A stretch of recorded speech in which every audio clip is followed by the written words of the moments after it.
Hello friends, welcome back to my channel Gyan Sankalp. तो friends, ये मैं आपको कंपैरेटिव पॉलिटिक्स की जितनी भी टीचिंग एग्ज़ाम में आ चुके हैं अदर स्टेट में, तो वो सारा करा रही हूँ। ये मैं आपको घटना चक्र बुक से करा रही हूँ। इसकी एक वीडियो मैंने ऑलरेडी डाल रखा है।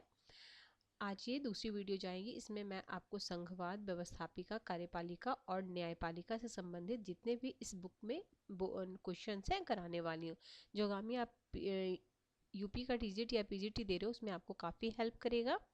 स्टार्ट करते हैं फ्रेंड्स। किसी भी स्टेट का दे रहे हो, अगर सब आपका सब्जेक्ट एसएसटी या पॉलिटिकल साइंस है तो उसमें आपको ये हेल्प करने वाला ये क्वेश्चंस। ठीक है, स्टार्ट करें। देखिए, पहले अगर आप अभी तक चैनल से नहीं जुड़े तो प्लीज़ चैनल को सब्सक्राइब कर लीजिएगा और सब्सक्राइब करने के बाद बेल आइकन को प्रेस कीजिएगा ताकि जब भी मैं वीडियो डालूंगी तो आपको नोटिफिकेशन मिल जाएगा। देखिए, पहला क्वेश्चन है, कथन कारण का क्वेश्चन है। संघीय व्यवस्था में आवश्यक रूप से स्वतंत्र न्यायपालिका का विधान है। ठीक है, क्या संघीय व्यवस्थापिका में आवश्यक रूप से स्वतंत्र न्यायपालिका का विधान है।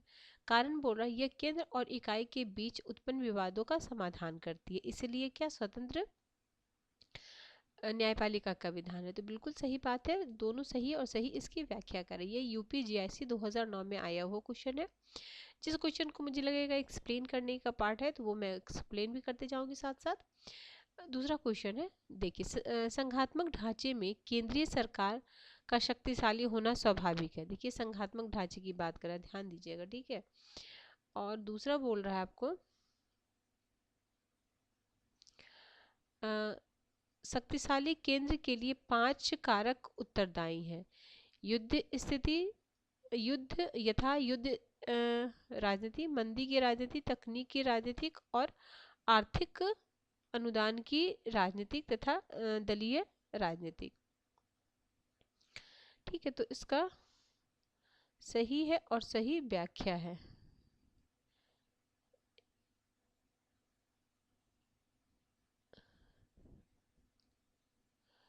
तो देखिए, इसका जरा एक्सप्लेन पढ़ते हैं। देखिए, अनेक ऐसे बाह्य और आंतरिक कारण होते हैं जो संघात्मक शासन प्रणाली में केंद्रीय सरकार की शक्तिशाली बनाती है। यदि केंद्र शक्तिहीन होगा तो वह उक्त कारणों का समाधान नहीं कर पाएगा। भारत, अमेरिका सहित सभी संघात्मक प्रणाली में युद्ध, अर्थव्यवस्था, तकनीकी, आर्थिक सहायता तथा दलीय राजनीति के कारक केंद्रीय सरकार शक्तिशाली बनी हुई है। इस कारण दोनों सही है और सही उसको एक्सप्लेन कर रहा है। अगला क्वेश्चन है, भारतीय संघीय व्यवस्था की विशेषता क्या है। ऑप्शन देखिए, ऑप्शन में क्या क्या है। शक्तियों का बंटवारा, केंद्रीय शक्तियों का पृथक्करण। नहीं, ये तो नहीं है ना हमारे यहाँ, क्योंकि हमारे यहाँ तो एक दूसरे के प्रति उत्तरदायी। जैसे अमेरिका में कार्यपालिका अलग है, न्यायपालिका अलग, मतलब न्यायपालिका तो स्वतंत्र ही है, कार्यपालिका व्यवस्थापिका, लेकिन हमारे एक दूसरे के प्रति उत्तरदायी है। स्वतंत्र न्यायपालिका बिल्कुल है।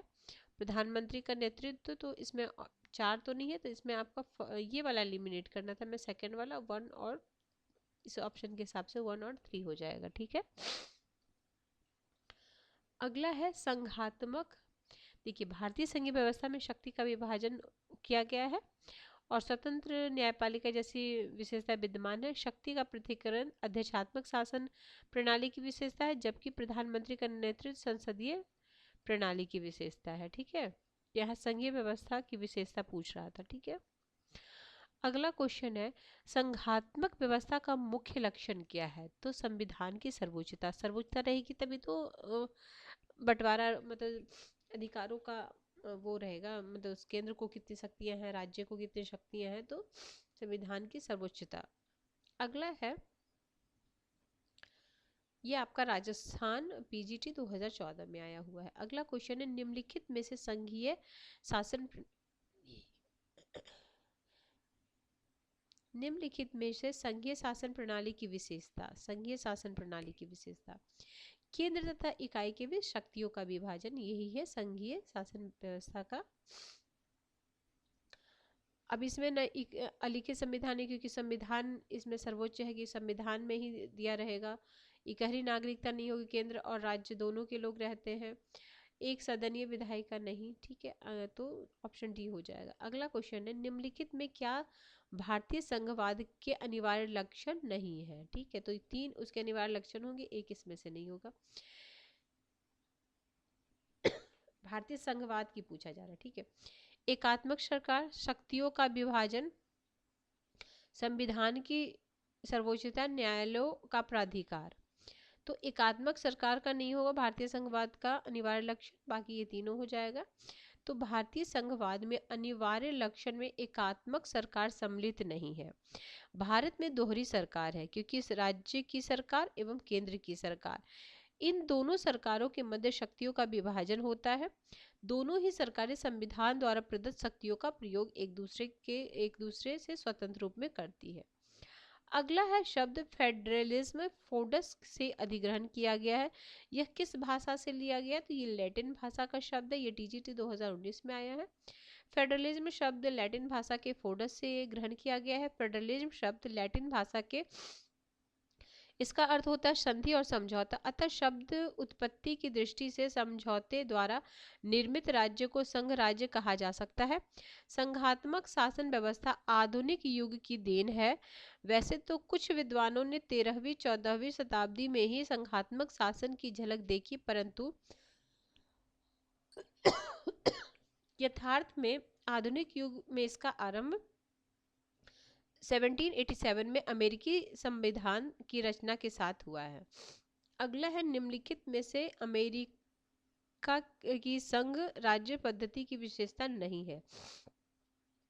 देखिए, लिखित शक्तियों का विभाजन, सर्वोच्च न्यायालय का अस्तित्व, न्यायिक संगठन की 3 समुच्च। लिखित संविधान तो है, तो हम आराम से एलिमिनेट कर देते हैं, आप ये आंसर हो जाएगा। अगला क्वेश्चन देखिए, क्वेश्चन अगर आप बहुत प्रैक्टिस किए रहेंगे तो क्वेश्चन और ऑप्शन को पढ़ेंगे तो आप बहुत अच्छे से आंसर को निकाल सकते हैं। कुछ क्वेश्चन में आपको कंफ्यूजन होगा, इसलिए बहुत ज़्यादा प्रैक्टिस कीजिए फ्रेंड्स, क्योंकि कितना भी आप पढ़ लें, जब तक आप क्वेश्चन की प्रैक्टिस नहीं करेंगे तब तक आपका वो एग्ज़ाम में कंफ्यूजन लाजमी है, ठीक है। इसलिए बहुत से ज़्यादा प्रैक्टिस कीजिए। अगर आप यूपी टीजीटी पीजीटी के एस्पायरेंट हैं तो मैं तो कहूँगी हर दिन 1 से 2 सेट लगाइए।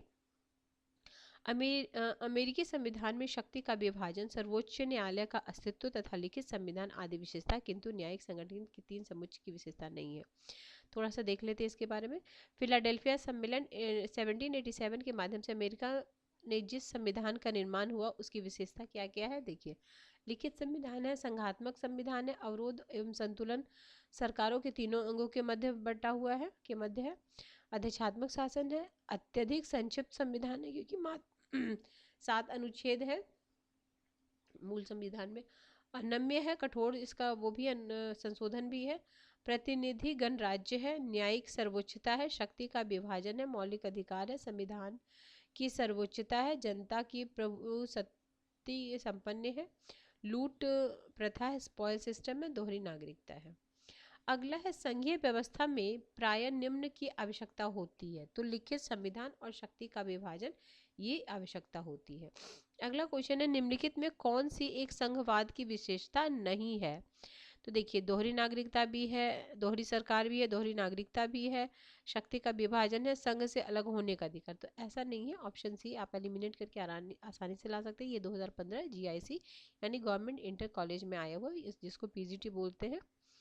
अगला सहयोगी संघवाद का उदाहरण है, तो सहयोगी संघवाद का उदाहरण आपका अमेरिका है। तो सहयोगी संघवाद का उदाहरण अमेरिकी संघ है, क्योंकि यहाँ पर राज्यों ने आपस में मिलकर संघ की रचना की है। जब कई राज्य समान शक्तियाँ रखते हुए कोई समझौता करते हैं तो उसे संघवाद कहा जाता है। संविधान निर्माण के समय अमेरिका उसका प्रमुख उदाहरण था। अमेरिकी संघ अनेक प्रभुत्व संपन्न राज्यों द्वारा स्वेच्छा से किए गए करार पर परिणाम था। वेलन के शब्दों में अमेरिकी संविधान द्वारा न केवल संघ राज्य वरन अन्य आदर्श संघ की स्थापना की गई। स्ट्रॉन्ग के द्वारा भी संयुक्त राज्य अमेरिका के संविधान को विश्व का एक सर्वाधिक पूर्ण संघात्मक संविधान कहा गया। जब प्रांतीय राज्य अपने अधिकार एवं शक्ति के लिए केंद्र पर आश्रित रहते हैं तो उसे सहयोगी संघवाद, देखो क्या है, जब प्रांतीय राज्य अपने अधिकार एवं शक्तियों के लिए केंद्र पर आश्रित रहते हैं तो उसे सहयोगी संघवाद कहा जाता है। कनाडा में प्रांतों का जन्म केंद्र के जन्म से पहले नहीं हुआ। बल्कि संघ के अधिनियम के द्वारा प्रांतों को राज्य बनाकर उन्हें कुछ अधिकार प्रदान किए गए, अतः कनाडा का सहयोगी संघवाद का उदाहरण है। अच्छा सॉरी, तो देखो ऑप्शन ये हो जाएगा ना। अच्छा, सहयोगी संघ का उदाहरण अमेरिका संघ है क्योंकि यहाँ पर, अच्छा, और कनाडा भी है, तो फिर अतः कनाडा भी सहयोगी संघवाद का उदाहरण है, सहयोगी संघवाद का उदाहरण है। एक बार मैं फिर से पढ़ देती हूँ आपको। सहयोगी संघवाद का उदाहरण अमेरिकी संघ है क्योंकि यहाँ पर राज्यों ने आपस में मिलकर संघ की रचना की है। जब कई राज्य समान शक्तियाँ रखते हुए कोई समझौता करते हैं तो उसे, अच्छा, संघवाद कहा जाता है। संविधान निर्माण के समय अमेरिका इसका प्रमुख उदाहरण है। ठीक है, अमेरिका संघ अनेक प्रभुत्व संपन्न राज्यों द्वारा स्वेच्छा से किए गए करार का परिणाम है। व्हीलर के शब्दों में अमेरिकी संविधान द्वारा न केवल संघ राज्य वरन एक आदर्श संघ की स्थापना की गई है। व्हीलर का याद रखिएगा। स्ट्रॉन्ग के द्वारा भी संयुक्त राज्य अमेरिका के संविधान को विश्व का एक सर्वाधिक पूर्ण संघात्मक संविधान कहा गया है, जबकि प्रांतीय राज्य अपने अधिकार एवं शक्ति के लिए केंद्र पर आश्रित रहते हैं। जब देखो ये वाला नहीं, तो हमें तो लगता है अमेरिका हो। प्लीज फ्रेंड आप कमेंट करना, मुझे तो ये कनाडा ही लग रहा है सहयोगी संघवाद का उदाहरण है ना। आप एक बार जरूर कमेंट करना इसका, ठीक है। देखिए यहाँ पे ना, जब प्रांतीय राज्य अपने अधिकार शक्ति के लिए केंद्र पर आश्रित होती है तो उसे सहयोगी संघवाद कहा जाता है। कनाडा में प्रांतों का जन्म केंद्र के जन्म से पहले नहीं हुआ, बल्कि संघ के एक अधिनियम के द्वारा प्रांतों को राज्य बनाकर उन्हें, क्योंकि हमारा जो है इंडिया का है, कनाडा से ही लिया गया है, तो मोस्ट प्रोबेबली ये डी आंसर होना चाहिए। ठीक है फ्रेंड्स, अगला, निम्नलिखित में से कौन एक संघवाद और सहयोगी संघवाद के रूप में परिभाषित करता है? तो ये करते हैं ग्रेलवेल ऑस्टिन, भारतीय संघवाद को सहयोगी संघवाद। ठीक है, ये भी कई बार एग्जाम में आए हुए मल्टीपल, देखो आपने ही देखा है यहाँ पे कई बार आता है कि भारतीय संघवाद को सहयोगी संघवाद किसने कहा है, तो ग्रेलवेल ऑस्टिन। जैसे मॉरिस जॉन्स ने क्या कहा है, केसी व्हीलर ने क्या कहा है, ये सब एक दो क्वेश्चन इस थिंकर से आता है ही आता है। आपने PYQ किया होगा तो इन सबको एक जगह आप नोट डाउन कर लिया करो। संघात्मक सरकार के सफल संगठन हेतु आवश्यक शर्त क्या है? तो देखिए, भौगोलिक समीपता है, सामाजिक और राजनीतिक संस्थाओं में समानता है, केंद्र राज्य समन्वय है, तो उपयुक्त सभी हो जाएगा। Option D is the right answer. एक मिनट, ये कब का क्वेश्चन है? ये आपका PGT 2004 का है।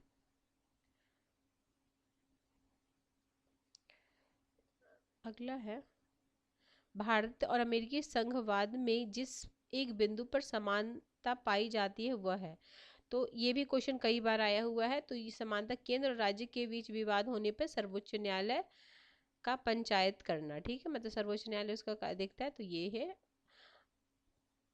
अगला है, भारतीय संघवाद अमेरिकी संघवाद से इसलिए निकट है क्योंकि दोनों सर्वोच्च न्यायालय है।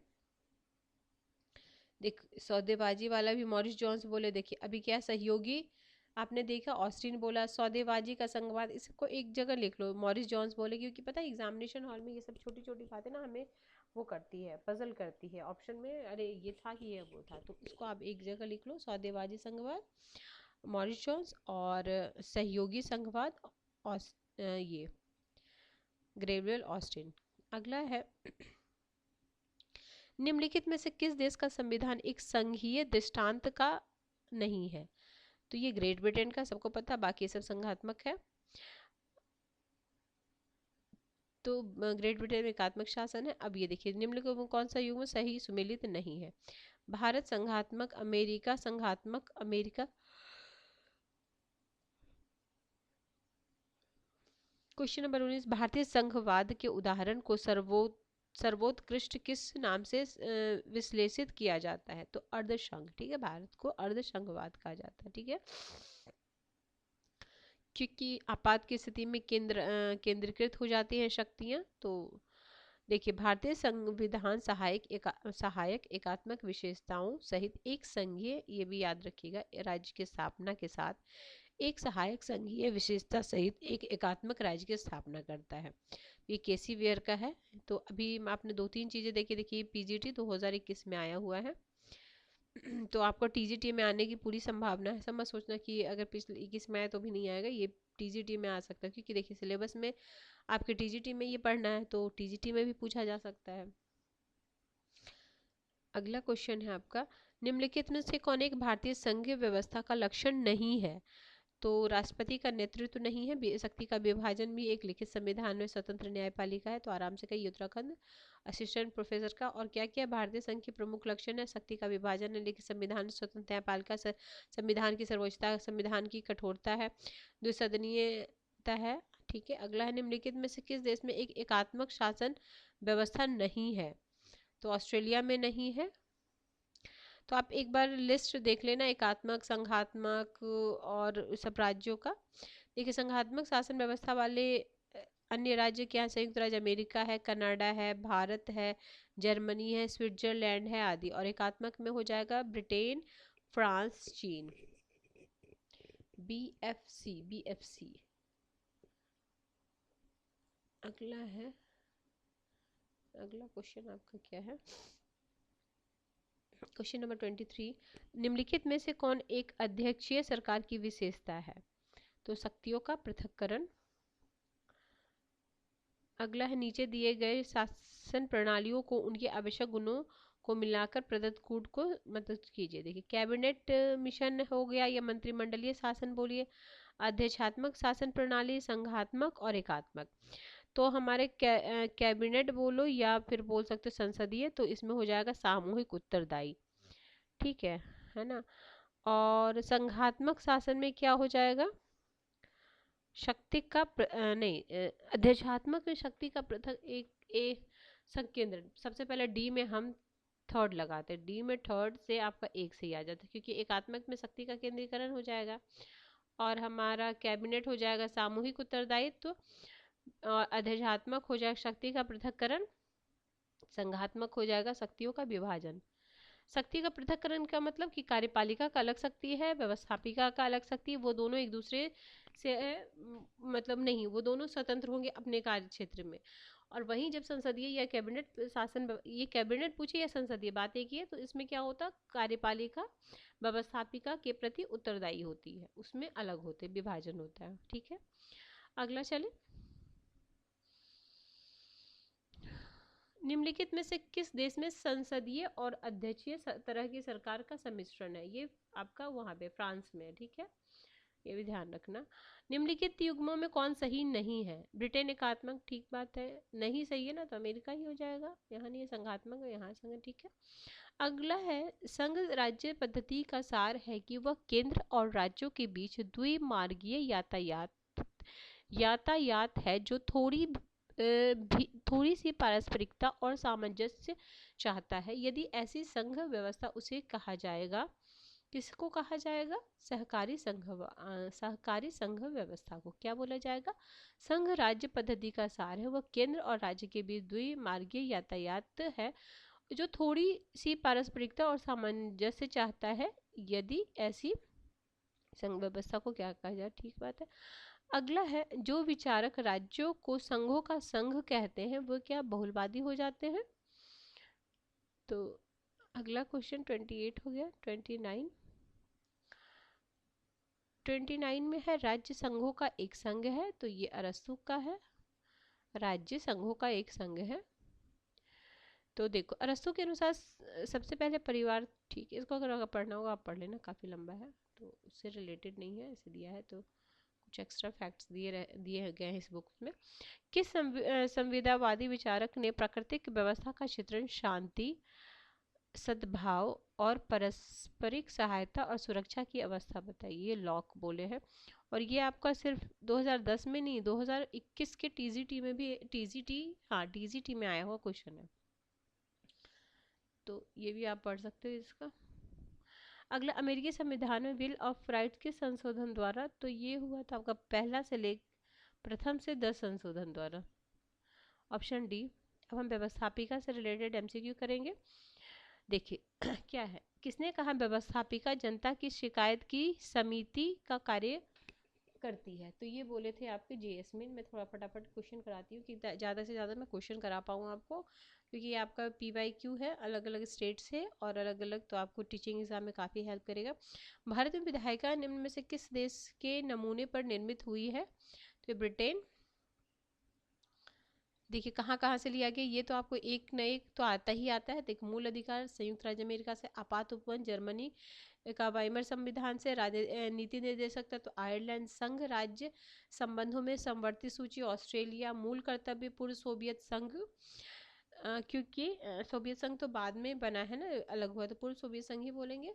भारत राज्यों का संघ है और संघ में अधिक शक्ति निहित है। ये कनाडा से, हमारा जो संघात्मक है वो कनाडा से लिया गया है। द्विसदन में व्यवस्था वाला देश कौन सा है? तो ये भारत है, द्विसदन है यहाँ पे, बाकी जगह एक सदन हो गया, जैसे चाइना, पुर्तगाल और टर्की। अगला है, भारत में संसदीय प्रणाली ब्रिटेन से ली गई है।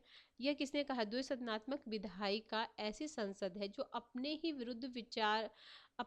विरुद्ध विभाजित होती है। तो ये है ब्राइस का, ये भी नोट डाउन कर लीजिए। देखिए ये 2021 TGT में पूछा गया, क्या है? द्विसदनात्मक विधायिका ऐसी संसद है जो अपने ही विरुद्ध विभाजित होती है।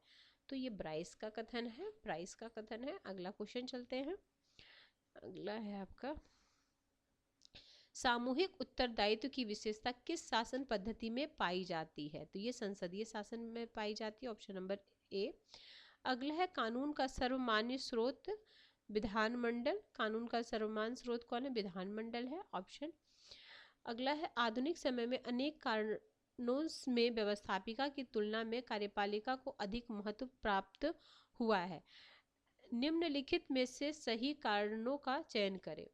तो कल्याणकारी राज्य की अवधारणा, प्रदत्त विधायन की अवधारणा, शासन के क्षेत्र में विशिष्ट ज्ञान की अवधारणा, प्रशासन की बढ़ती जटिलताएं। तो इसका पहला को एलिमिनेट करना, 2, 3 और 4, option number C is the right answer. अगला क्वेश्चन है, क्वेश्चन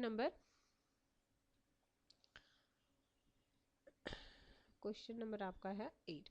भारत एक संघात्मक राज्य है क्योंकि इसमें राज्याध्यक्ष निर्वाचित होते, इसलिए भारत एक गणतंत्रात्मक राज्य क्यों है? क्योंकि यहाँ का जो राज्याध्यक्ष होता है वो निर्वाचित होता है। ठीक है,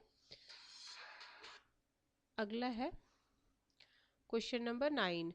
संसदीय शासन का सबसे महत्वपूर्ण लक्षण है कार्यपालिका का विधायिका के प्रति सामूहिक उत्तरदायित्व। कार्यपालिका का विधायिका के प्रति सामूहिक उत्तरदायित्व। ठीक है, अगला है, देखिए क्या है, 20वीं सदी में विधायिका के वेतन के रूप में संसदीय शक्ति में प्रभावी कमी देखी गई है। कारण है, अधिकांश विधायिकाएं बातों की दुकान में बदल गई है जो रबर स्टाम्प की तरह काम करती है। तो इसका हो जाएगा, दोनों सही है और सही व्याख्या है, ऑप्शन नंबर ए। अगला है, किस देश में संसद को संसदों की जननी कहा जाता है? तो ब्रिटेन। इजी क्वेश्चन है। अगला है, अगला अब हमें कार्यपालिका से संबंधित। ठीक है, तो देखो कार्यपालिका शासन के एकात्मक स्वरूप। तो शासन का एकात्मक स्वरूप देखिए इसमें स्टार बना हुआ है। अगला देखते हैं, कार्यपालिका में नामधारी अध्यक्ष का सर्वोत्तम उदाहरण है, तो ये है आपका इंग्लैंड। अगला है, निम्न में से किस देश में बहुल कार्यपालिका है? तो बहुल कार्यपालिका स्विट्जरलैंड। अगला है क्वेश्चन नंबर 4। राज्य की विधायी एवं कार्यपालिका शक्ति को नियंत्रित करने हेतु मॉन्टेस्क्यू ने किस सिद्धांत का प्रतिपादन किया है? तो नियंत्रण और संतुलन, जो शक्ति पृथक्करण करके उन्होंने दिया है। अगला, शक्ति के पृथक्करण के सिद्धांत देखो, अगला ही क्वेश्चन मॉन्टेस्क्यू का है। तो ये देखिए कितनी बार आ चुका है क्वेश्चन, बहुत बार आता है। संसदीय शासन प्रणाली में कार्यपालिका किसके प्रति उत्तरदायी होती है? संसदीय में किसके प्रति होगी? संसद के निचले सदन यानी लोकसभा के प्रति। देखो इसने वर्ड सिर्फ चेंज किया है, निचले सदन लोकसभा के प्रति उत्तरदायी होती है। अगला है क्वेश्चन, नेक्स्ट क्वेश्चन है आपका क्वेश्चन नंबर 7। कार्यपालिका का प्रमुख कार्य क्या है? प्रशासन चलाना है। संसदीय प्रकार की कार्यपालिका की वास्तविक शक्तियां किसमें निहित होती हैं? तो मंत्री परिषद में, ऑप्शन सी। निम्न में से कौन सा पद केवल संसदात्मक शासन प्रणाली में ही पाया जाता है? तो प्रधानमंत्री। संसदात्मक शासन प्रणाली में वैधानिक संप्रभु कौन होता है? तो ये संसद, ऑप्शन बी। अगला है शून्य आधार जीरो बेस बजट की प्रक्रिया को कब से लोकप्रियता प्राप्त हुई है? तो जीरो बजट की जो हुई है ये जिमी कार्टर द्वारा जॉर्जिया के बजट द्वारा, ठीक है, जिमी कार्टर द्वारा जॉर्जिया के बजट के द्वारा। शून्य आधार बजट की प्रक्रिया 1973 में जॉर्जिया के गवर्नर जिमी कार्टर ने पीटर बीहर की सहायता से शून्य आधारित बजट का आरंभ किया था। लोक प्रशासन पर संसदीय नियंत्रण के लिए कौन सा तरीका उपयुक्त नहीं है? तो ये सदन से बहिर्गमन, ऑप्शन डी। अगला है सत्ता का विलय एक विशेषता है संसदीय सरकार की। सत्ता का विलय संसदीय सरकार की निम्नलिखित में से कौन अल्पसंख्यक प्रतिनिधित्व की पद्धति नहीं है? तो ये है आपका सार्वभौमिक मताधिकार, ये अल्प उसका नहीं है। अगला है एक संसदीय प्रकार की सरकारें में निम्नलिखित में कौन वास्तविक कार्यकारी शक्ति का उपयोग करता है? तो ये मंत्रिमंडल करता है, ऑप्शन बी। अगला है कार्यपालिका का प्रमुख कार्य है तो कानूनों को लागू करना, ऑप्शन सी। फिर है न्यायपालिका से रिलेटेड क्वेश्चन, जब भारतीय न्यायिक व्यवस्था में लोकहितवाद आया तब भारत के मुख्य न्यायमूर्ति कौन थे? तो देखिए पब्लिक आईपीएल जब आया था शुरुआत, इसके तहत नागरिक समाज का कोई भी समूह जनहित मामले में न्यायिक उपचार प्रदान करे तो न्यायालय की शरण ले सकता है। तो सर्वोच्च न्यायालय के न्यायाधीश थे पीएन भगवती द्वारा 17, इसमें नहीं दिया, ये ऑप्शन क्या है? अच्छा, इसके अलावा भी होंगे। जब भारतीय न्यायिक व्यवस्था में लोक हितवादी आया तब भारत के मुख्य न्यायमूर्ति कौन थे? ठीक है, हुसैन खातून केस में जनहित याचिका स्वीकार किया गया था। इस याचिका को पुष्पा कापिला हिंगोरानी ने दाखिला किया था, जिन्हें जनहित याचिका की माता भी कहा जाता है। उल्लेखनीय है कि जिस समय पीएन भगवती ने यह याचिका स्वीकार की थी उस समय सर्वोच्च न्यायालय के न्यायाधीश थे, न कि मुख्य न्यायाधीश। अच्छा, न्यायाधीश थे न कि मुख्य न्यायाधीश। सर्वोच्च न्यायालय में देखो सर्वोच्च न्यायालय में न्यायाधीशों के रूप में उनकी नियुक्ति 17 जुलाई 1973 को हुई थी, जबकि मुख्य न्यायाधीश के रूप में इसका कार्यकाल 85 से 86 तक था। जबकि जनहित याचिका स्वीकार करते समय वाई.बी. चंद्रचूड़ सर्वोच्च न्यायालय के मुख्य न्यायाधीश, अतः दिए गए विकल्प में कोई भी विकल्प सही नहीं है, वाई.बी. चंद्रचूड़, ठीक है। इसलिए मतलब देखो ये नहीं पूछता उस समय पीएन भगवती के द्वारा ही लाया गया, बट उस समय ये नहीं थे मुख्य न्यायाधीश, ठीक है, ये ध्यान रखना। अगला क्वेश्चन है, तो ये डिलीट कर दिया गया होगा ये क्वेश्चन। अगला क्वेश्चन आपका क्वेश्चन नंबर 2 है, न्यायपालिका की कुशलता के लिए पहली आवश्यकता है स्वतंत्र न्यायपालिका। भारतीय न्याय प्रणाली आधारित है तो अमेरिका की न्याय प्रणाली पे।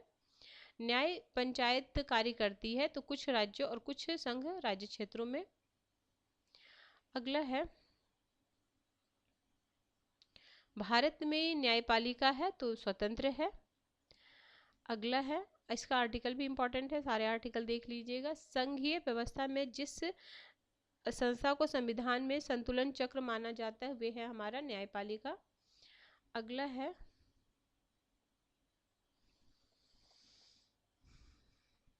निम्नलिखित में कौन एक विशेष यूएसए और भारत की संघ राज्य पद्धति की समान विशेषता नहीं है? तो न्यायिक संगठन के दो समुच्चय। अगला है निम्नलिखित में से किस देश में न्यायिक पुनर्विलोकन की आवश्यकता नहीं है? तो ये इंग्लैंड। अगला है भारत का उच्चतम न्यायालय संयुक्त राज्य अमेरिका के उच्च न्यायालय से भिन्न है, किस तरीके से भिन्न है? तो है इसका ये सलाहकारी की भूमिका, ये भिन्न है। अगला है देखिए भारत के संविधान में 143 के तहत राष्ट्रपति को अधिकार यह है कि वह विधिक महत्व के किसी भी प्रश्न को उच्चतम न्यायालय से परामर्श कर सकता है। यद्यपि राष्ट्रपति द्वारा रखे गए विधिक तथ्य पर उच्चतम न्यायालय परामर्श देने के लिए बाध्य नहीं है, और साथ ही उच्चतम न्यायालय द्वारा दिए गए परामर्श के लिए राष्ट्रपति भी बाध्य नहीं है। मतलब न वो बाध्य न ये बाध्य। वो परामर्श दायित्व क्षेत्र में अमेरिकी सर्वोच्च न्यायालय से प्राप्त नहीं है। मूल अधिकारों से संबंधित विवाद उच्चतम न्यायालय के प्रारंभिक क्षेत्राधिकार के अंतर्गत आते हैं, ये तो पता ही है। अगला क्वेश्चन नंबर 10, सीमाओं के भीतर हम अपने न्यायाधीशों का आदर करते हैं, पर कोई न्यायाधीश अथवा कोई न्यायालय अपने को व्यवस्थापिका का तीसरा सदन नहीं बना सकता। ये कथन है आपका जवाहरलाल नेहरू का। ये टीजीटी 2001 में पूछा गया है, फिर भी पूछा जा सकता है, इसलिए इंपॉर्टेंट है, आप ध्यान रखिए। न्यायिक पुनर्समीक्षा का सिद्धांत सर्वप्रथम प्रस्तुत किए हैं, तो ये है अमेरिका। अगला है क्वेश्चन नंबर 12, न्यायिक पुनर्विलोकन का सिद्धांत भारत ने किस देश के संविधान से ग्रहण किया है, तो संयुक्त राज्य अमेरिका, ऑप्शन नंबर बी। संविधान में न्यायिक पुनर्विलोकन का सिद्धांत, तो ये यूएसए के संविधान से। न्यायिक समीक्षा की अभिकल्पना कहाँ के संविधान द्वारा ली गई है, तो यूएसए, ऑप्शन सी। अगला है न्यायिक पुनर्विलोकन की व्यवस्था नहीं है, कहाँ पे नहीं है, इंग्लैंड। विधि की उचित प्रक्रिया किस देश की न्यायिक व्यवस्था का आवश्यक लक्षण है, तो संयुक्त राज्य अमेरिका। ये लास्ट क्वेश्चन था फ्रेंड्स इस क्लास का। तो ठीक है फ्रेंड्स, नेक्स्ट क्लास में मैं आपको राजनीतिक दल, दबाव समूह और जनमत द्वारा से रिलेटेड जितने भी क्वेश्चन टीचिंग एग्जाम में आ चुके हैं वो कराऊंगी। तो किसी वजह से ये चैनल हेल्प करा प्रिपरेशन में, तो जरूर चैनल को सब्सक्राइब कर ले, और जब सब्सक्राइब करें तो बेल आइकन को भी प्रेस कीजिएगा, ताकि जब भी मैं आगे वीडियो डालूंगी तो आपको नोटिफिकेशन मिल जाएगा। तो मिलते हैं हम नेक्स्ट वीडियो में। Till then bye bye, keep watching and keep sharing.